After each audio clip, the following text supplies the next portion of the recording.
টানা ৯০ মিনিট তিনি একটুও হাসেননি, একটুও হাতে থাকা ওই নোটবুক দূরে সরিয়ে দেননি, বরং টানা ৯০ মিনিট হাতে কলম সাথে নোটবুক বারবার কি যেন লিখছেন। জাপানের কোচ হাজিমে মোরিয়াসুর ওই নোটবুকে কি এমন আছে, কি বা রহস্য দিয়ে তিনি ব্রাজিল ইংল্যান্ডকে নিয়মিত হারাচ্ছেন, বিশ্বকাপের মঞ্চেও বড় বড় দলকে নাকানি চুবানি খাওয়াচ্ছেন জাপান। তিউনিসিয়ার বিপক্ষে ৪-০ গোলে জিতেও জাপানের কোচ হাজিমে মোরিয়াসুর এক দৃশ্য নজর কেড়েছে।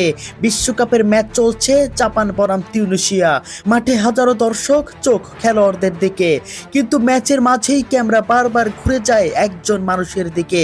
তিনি না কোনো গোল করছেন, না তিনি দৌড়াচ্ছেন, এমনকি তিনি মাঠের ভেতরেও পর্যন্ত নেই, তবুও তাকে নিয়েই আলোচনা সবচেয়ে বেশি। তিনি আর কেউ নন, জাপানের প্রধান কোচ হাজিমে মোরিয়াসু। ম্যাচের এক পর্যায়ে আবারও দেখা গেল তিনি তার পরিচিত নোটবুক বের করলেন, কিছুক্ষণ খেলা দেখলেন, তারপর শান্তভাবে কয়েকটি লাইন লিখলেন। আর এতেই সোশ্যাল মিডিয়ায় ফিরে এলো বহু পুরনো একটি মিমস, ডেথ নোট, যা আপনাদের কাছে নতুন হলেও জাপানে তাকে করেছে বিখ্যাত মাস্টার মাইন্ড। ফুটবল ভক্তদের কাছে এই দৃশ্য নতুন নয়। ২০২২ বিশ্বকাপে জার্মানির বিপক্ষে ম্যাচে তাকে দেখা যায় এই একইভাবে হাতে নোট নিয়ে কিছুটা খোঁচাখুচি করতে। সেই ম্যাচে জাপান ইতিহাস গড়েছিল। এরপর স্পেনের বিপক্ষেও একই দৃশ্য, আবারও জাপানের অবিশ্বাস্য জয়। নেদারল্যান্ডসের বিপক্ষে দুর্দান্ত লড়াইয়ের সময়ও ক্যামেরা তার হাতে থাকা নোটবুকের দিকেই জুম করেছিল। আর এখন তিউনিসিয়ার বিপক্ষে বড় জয়ের ম্যাচেও একই ঘটনা। এখন প্রশ্ন হলো, এই নোটবুকে আসলে কি আছে? কিভাবে বিশ্বকাপের মঞ্চে বড় বড় দলকে নাকানি চুবানি খাওয়ান এই বিখ্যাত মাস্টার মাইন্ড? অনেকেই মনে করেন এটি শুধুই একজন কোচের সাধারণ ম্যাচ নোট। প্রত্যেকটা কোচের যেমন আলাদা আলাদা নোট থাকে, এটিও হতে পারে সেটাই।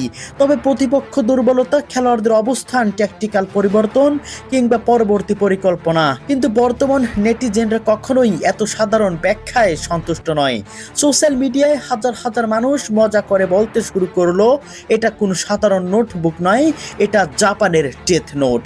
কারণ কাকতালীয় হলেও একটা বিষয় বারবার দেখা গেছে, মোরিয়াসু যখন মনোযোগ দিয়ে কিছু লিখছেন, তখন কিছুক্ষণ পরেই ম্যাচের চিত্র বদলে যাচ্ছে।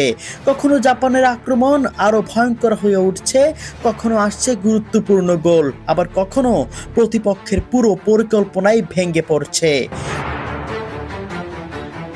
অবশ্য বাস্তবে বিষয়টা আরো বেশি চমকপ্রদ। আধুনিক ফুটবলে মোরিয়াসু পরিচিত তার অসাধারণ পর্যবেক্ষণ ক্ষমতার জন্য। তিনি আবেগ দিয়ে নয়, বিশ্লেষণ দিয়েই ম্যাচ পরিচালনা করেন।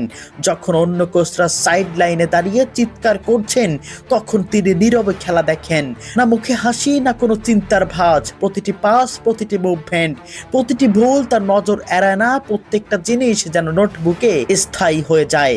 হয়তো এই কারণেই জাপানকে এখন আর শুধু এশিয়ার শক্তিশালী দল বলা হয় না, তারা বিশ্ব ফুটবলে অন্যতম বিপজ্জনক দল। এমন একটি দল যারা বড় বড় দেশকে হারিয়ে দিতে পারে, আবার অসম্ভব মনে হওয়া ম্যাচেও ফিরে আসতে পারে। আজ তিউনিসিয়ার বিপক্ষেই জাপানের জয় শুধু স্কোর লাইনের গল্প নয়, এটা আবারও মনে করিয়ে দিল যে ফুটবল শুধু মাঠের 11 জন নয়, সাইড লাইনে দাঁড়িয়ে থাকা একজন মানুষের সিদ্ধান্ত ম্যাচের ভাগ্য বদলে দিতে পারে। আর সেই মানুষটির হাতে যদি একটি রহস্যময় নোটবুক, তাহলে গল্পটা আরো আকর্ষণীয় হয়ে ওঠে। তাই ম্যাচ শেষ হওয়ার পরেই আলোচনা জাপানের 4 গোল নিয়ে নয়, বরং হাজিমে মোরিয়াসুর সেই ছোট্ট নোটবুক নিয়ে। কারণ ফুটবল বিশ্ব সেই 2022 সাল থেকে জানতে চায় ওই পাতাগুলোতে আসলে কি লেখা থাকে। সাধারণ কিছু ট্যাকটিক্স, নাকি এমন কোনো পরিকল্পনা যা প্রতিপক্ষের অজান্তেই ম্যাচের গতিপথ বদলে দেয়? হয়তো উত্তরটা শুধু একজন মানুষই জানেন, হাজিমে মোরিয়াসু।